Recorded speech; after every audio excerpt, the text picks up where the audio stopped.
Uh-huh. Estábamos escuchando el testimonio de una abuela, de un familiar, de uno de los chicos. Cuesta un montón, como decíamos en el día de ayer, tocar temas tan sensibles, cuidando las formas, mucho más teniendo en cuenta que estamos hablando de niños.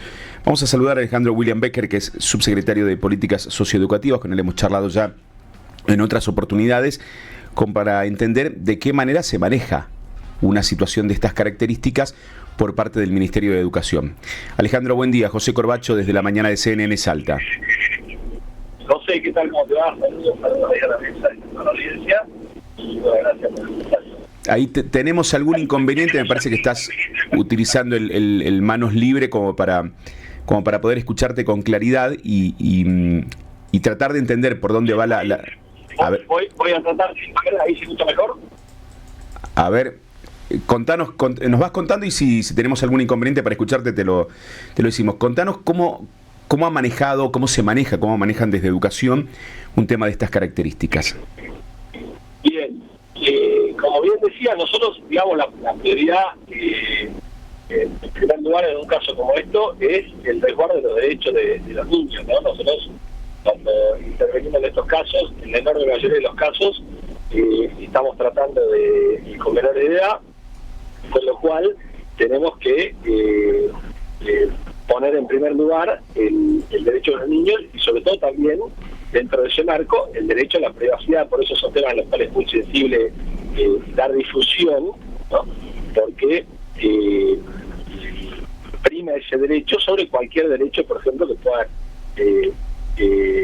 arrogarse a alguien de saber o tener acceso a información, ¿no? Uh-huh. Para nosotros es mucho más importante el derecho de los niños involucrados en un caso que el dar difusión sobre cuestiones que a la enorme mayoría de la gente en realidad propiamente no les competen y tienen que ver con, en todo caso, las familias que estén involucradas en una situación determinada. En este caso, y ante el tenor de las denuncias, nosotros intervenimos a través de supervisión y del programa de alimentación escolar, poniendo a la disposición del establecimiento. Los docentes y directivos conocen, ¿no?, la normativa aplicable y sobre todo tienen protocolos para activar las derivaciones a los órganos jurisdiccionales, a la Defensoría del Menor, a la Secretaría de Niñez, cuando los casos lo ameriten. Pero bueno, nosotros ayer, cuando se empezaron a llevar a cabo las reuniones con los padres de supervisión,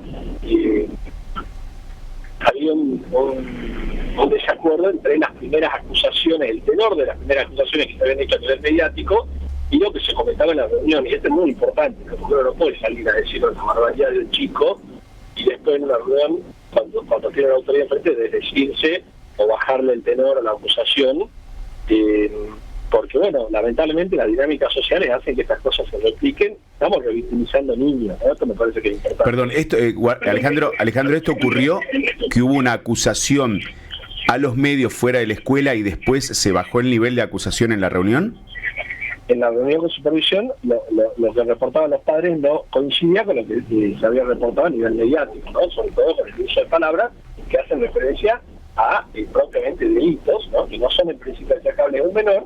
Claro. En todo caso, que corresponde hacer, ¿no?, nosotros como sistema educativo, derivar a la asesoría de menores para que ellos pongan a resguardo al niño. Incluso el niño, entre comillas, acusado, ¿no?, es un niño que puede estar, por ejemplo, revelando contexto de vulneración o lo que fuere, y en ese caso se da intervención también en el resguardo suyo, ¿no? Pero bueno, nosotros todavía no tenemos claro el encuadre y alcance de estas cuestiones. Hemos activado los protocolos, pero se está tratando de indagar hasta qué punto esto puede ser revelador propiamente de una vulneración de derecho o se enmarca más en lo que podemos definir como conductas inapropiadas, ¿no?, en términos de desarrollo evolutivo de chicos de esta edad, que en tal caso se puedan abordar desde la perspectiva institucional y pedagógica Te pregunto por el rol de la directora, porque también esto de en lo mediático, los padres denunciaron el accionar de la directora. No sé si en esta reunión interna se sostuvo o no la manera de resolver este tipo de conflicto. Me parece que es como una cuestión posterior, ¿no? Intentarse evaluar si el rol de la directora que satisfizo, por ejemplo, no sé, lo que es la ejecución de protocolos, es una evaluación que nosotros podemos hacer posteriormente, que no corresponde ahora que yo me ponga públicamente a evaluar una cuestión así, y en todo caso, obviamente que los padres en demanda de respuesta efectivamente pueden y tienden a cuestionar, ¿no? el rol de la autoridad. También tenemos que entender que nosotros las soluciones que buscamos son las soluciones que mejor garantizan el derecho de los niños, no la solución que le gusta al padre tal o a la madre tal, ¿no? Nosotros no podemos escuchar el menú de opciones y soluciones propuestas por los padres y elegir de ellas una, sino que nosotros tenemos que, nosotros actuamos en función de la normativa que nos obliga, ¿sí? Y nos obliga sobre todo a garantizar el derecho de los niños, y en todo caso tenemos que buscar la manera adecuada para que la prestación de ese servicio, que es un derecho constitucional, el derecho humano, los niños lo reciban en el contexto adecuado que coadyuve a su desarrollo y que no nos ponga en riesgo de una situación que vulnere sus derechos. En ese sentido, preguntarles también cuál es la bajada ministerial, ya sea de provincia o de nación, respecto a protocolos en estos casos, y si hubo algún programa que antes estaba funcionando que ahora no, que abordaba estas problemáticas en las escuelas. A ver, nosotros hemos tenido el recorte de un montón de programas de nación, ¿no? Y que estaban todos vinculados directa o indirectamente a la convivencia escolar. Esto es una realidad, ¿no? Nosotros los programas socioeducativos pasamos de tener presupuesto para 600 perfiles a tener presupuesto para 68, ¿no?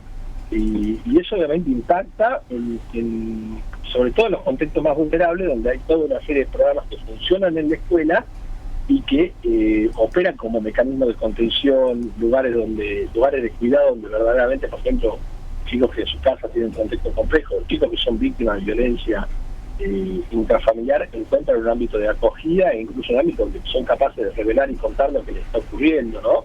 Todo eso se ha visto afectado, no los programas provinciales como escuela abierta, deporte escolar, que siguen funcionando como lo hacían antes, pero por fuera de esto que tiene que ver con el marco de las políticas públicas, ¿no? que trabajan para la construcción de la convivencia escolar, la normativa provincial, siempre la normativa se puede perfeccionar, ¿no? Pero yo entiendo que es muy buena, ¿no? Que es muy completa. Nosotros tenemos una resolución que es la 546D, que opera como un gran compendio de la normativa aplicable en términos de cuidado y resguardo de derechos en la escuela, y es la que en algún punto incluye toda como una guía, ¿no? Para las derivaciones que tienen que hacerse, y eso es lo que se aplica. Nosotros lo que estamos trabajando sobre todo es en la capacitación a docentes, directores y supervisores, ¿no? Porque se ha ocurrido que a menudo un protocolo no se aplica a tiempo, no se aplica como corresponde, y esto es una cuestión que es fundamental, porque obviamente el Ministerio puede intervenir de supervisión, pero muchas veces la garantía del resguardo de derechos se da a partir de la intervención pronta y oportuna del docente a cargo, ¿no? Claro, a ver, Alejandro, en ese punto lo que decíamos en el día de ayer es que de estas situaciones se deben dar varias, no cientos, varias, por semana en diferentes establecimientos. Esto toma repercusión porque claramente no hay una contención en el establecimiento educativo ante el planteo que hacen los padres, los tutores, porque estas situaciones la hemos visto, la hemos vivido, de hecho, como padres, en otros establecimientos educativos, y hubo una contención, un trabajo que se hizo y que no se dio más allá del establecimiento educativo. Sí, o sea, yo no sería tan lineal, yo te entiendo, José, lo que decís, en parte y comparto, pero yo no sería tan lineal, porque obviamente también hay comunidades educativas que tienen una mayor tendencia a la conflictividad que otras, ¿no? Sí. Entonces, y obviamente legítimamente los padres demandan, ¿no? Cuando sienten que la situación de su hijo puede estar en riesgo, pero muchas veces también la demanda, ¿no? Se desvirtúa, por decirlo de alguna manera, ¿no? Quizá integrando el reclamo en otros reclamos que son igualmente legítimos, pero que demandan soluciones distintas, ¿no? Entonces, ayer se mencionaba en las denuncias del funcionamiento de la escuela cuestiones que tenían que ver con el VESPA, que funciona en otro horario, con otros niños, menores. Entonces, y obviamente que si esas situaciones se verificaron en el VESPA, estamos haciendo las averiguaciones, habrá que tomar una medida conducente a ese distinto objetivo, pero me parece que a veces, ¿no?, la indignación canaliza un montón de desacuerdos con el sistema que no tienen que ver con una situación puntual en la dinámica escolar, y que en lugar de ayudar a buscar una solución, generan mayor desorden y confusión para abordar el problema específico. Nosotros acá lo que tenemos es un problema que podría estar revelando una cuestión propiamente de convivencia escolar, vinculada a un comportamiento que podría no ser adecuado para la escuela en términos de la edad del niño y de lo que es esperable en el desarrollo evolutivo, y en ese caso hay que analizar desde qué perspectiva pedagógica, del guardo de derecho y poniendo en el centro el cuidado del niño, se puede abordar la situación para garantizar la continuidad, ¿no?, del acceso a la educación. Entonces, incluso las soluciones aventuradas, como la que mencionaba ahí un testimonio que no tiene nada que ver con algo que institucionalmente se pueda avalar como solución, ¿no? Bueno, lo cambiamos a otro colegio. Eso es un destrato y desprecio por los derechos del niño que nosotros no podemos admitir y que no se puede proponer como solución, ¿no? Se entiende. Y en el día de hoy... Si hace un problema, yo estoy poniendo en riesgo a niños de otro establecimiento, ¿no? Y en cualquier caso, si el problema tiene que ver con la conducta del niño, hay que tratar de encontrar desde una mirada pedagógica cómo trabajar, ¿no?, en la adecuación de ese comportamiento. Nosotros, como sistema educativo público, no podemos dejar a nadie afuera de la prestación de servicio porque a los padres o madres de los compañeritos no les gusta el perfil de este niño. Tenemos que garantizar, sí, una convivencia escolar adecuada, y entonces estamos evaluando también el tenor del contexto y del encuadre que merece esta situación para recién ahí avanzar hacia una solución que sea adecuada al problema con el que estamos lidiando. Para cerrar nomás, ¿cómo continúa la actividad escolar en la jornada de hoy allí? Hoy se había previsto una jornada para docentes con intervención del programa de orientación escolar para tratar de dimensionar, ¿no?, el problema que enfrentamos, para tratar de buscar herramientas también, y mientras se evalúa la evolución de los protocolos, se corresponde a razón de la información de la que nos hagamos hoy, se corresponde a algún tipo de legislación para la asesoría de menores o a la asesoría de infancia. Alejandro, tenemos inconveniente para escucharte. Te agradecemos el tiempo y obviamente este tipo de cuestiones. Ayer se reunieron directivos, el intendente, legisladores del departamento de Orán, porque hay una problemática de violencia ya en otros niveles en el norte provincial, que lo charlamos detenidamente más tranquilo más adelante. ¿Te parece? Sí, sin ningún problema. Perdone que hoy estaba justo en tránsito. No hay ningún problema. Te mandamos un abrazo. Lo mejor que pudimos. Un abrazo grande. Muchas gracias por atendernos. Alejandro William Becker es subsecretario de Políticas Socioeducativas. Obviamente que es el área de quien depende la cuestión de este tipo de situaciones socioeducativas. Es una sociedad cuya caja de resonancia es el establecimiento educativo, entendiendo que son niños, que hay que preservar a los niños en todos los aspectos, todos los involucrados en este tipo de situaciones, y hay resoluciones que a veces van por encima de lo que uno pretende en la forma pasional en la que pueda mirar una situación como la que se ha vivido en ese establecimiento educativo. Y después están los otros problemas, que son la falta de recursos en general. Para no ser lineal en la mirada, hay problemas puntuales que se están dando en establecimientos educativos de la provincia de Salta, donde los directivos se están planteando: si no tengo los profesionales para atender circunstancias de estas características, si además de ocuparme de hacer los trámites directivos como me están faltando recursos de personal de maestranza, por ejemplo, me tengo que dedicar a hacer esta actividad. Si me están faltando recursos de docentes, entonces, ¿se acuerdan la celadora que cumplía el rol de reemplazar una docente?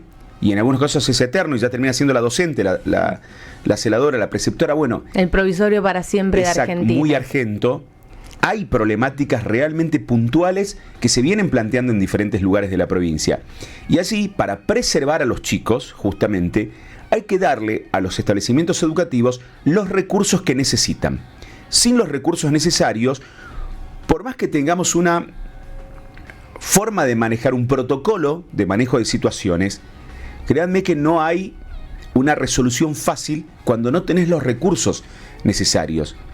Entonces hay una problemática acuciante porque esto crece en la sociedad y se traslada también a los establecimientos educativos.